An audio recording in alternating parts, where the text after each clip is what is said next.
এরপর তিনি তার বৃন্দাবনে বাসস্থানটাও পরিবর্তন করতে চেয়েছিলেন।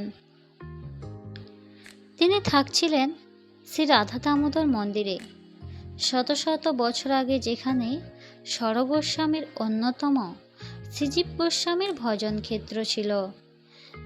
তিনি সেখানে নিজেই রান্না করতেন, আর প্রসাদ গ্রহণ করার সময় তিনি জাফরি কাটা জানলার মধ্য দিয়ে শিল রূপ গোস্বামীর সমাধি দেখতে পেতেন। শিল রূপ গোস্বামী ছিলেন শ্রীমান মহাপ্রভুর ধারায় গৌড়ীয় বৈষ্ণব ধর্মের প্রবর্তক।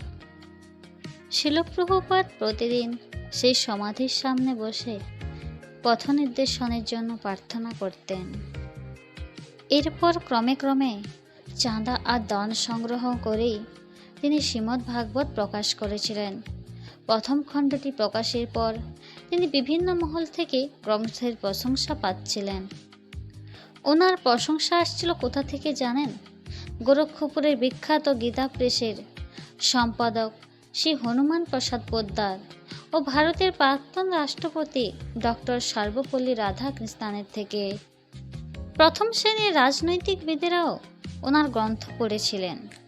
উত্তরপ্রদেশের রাজ্যপাল শ্রী বিশ্বনাথ দাস ও ভারতের উপরাষ্ট্রপতি ডক্টর জাকির হোসেন গ্রন্থের সন্তোষজনক সমালোচনাও করেছিলেন। শিল প্রভুপাদ তৎকালীন প্রধানমন্ত্রী শ্রী লাল বাহাদুর শাস্ত্রীর সঙ্গে দেখা করে তাকেও শ্রীমদ্ ভাগবতের একটি খণ্ড উপহার দেন। শ্রীযুক্ত শাস্ত্রী পরে তাকে একটি চিঠিতে লেখেন, প্রিয় স্বামীজি, আমাকে শ্রীমদ্ ভাগবতের একটি কপি উপহার দেওয়ার জন্য আপনার কাছে আমি সত্যিই কৃতজ্ঞ। আমি উপলব্ধি করছি যে আপনি একটি মূল্যবান কর্ম সম্পাদনা করছেন।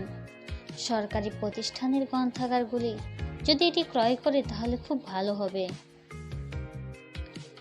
টাকার অভাব সত্ত্বেও তিনি তার অদম্য অধ্যবসায়ের ফলে 2 বছরের কম সময়েও তিনি শ্রীমদ্ ভাগবতের 3টি খণ্ড প্রকাশ করতে পেরেছিলেন।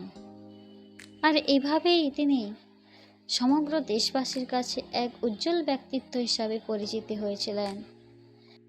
কিন্তু ওনার পরিকল্পনা ছিল পাশ্চাত্যে যাওয়ার, কারণ এটাই ছিল ওনার গুরু মহারাজের প্রথম আর শেষ নির্দেশ। 3য় খণ্ডটি ছাপা হবার পর তার মনে হচ্ছিল তিনি এখন যাওয়ার জন্য প্রস্তুত। যদিও তিনি প্রায় কদর্পহীন, তার বয়স তখনও 70 বছর, তবুও তাই তখনই যাত্রা করতে চেয়েছিলেন। কিন্তু এই যাত্রায়ও ছিল অনেক বাধা বিপত্তি।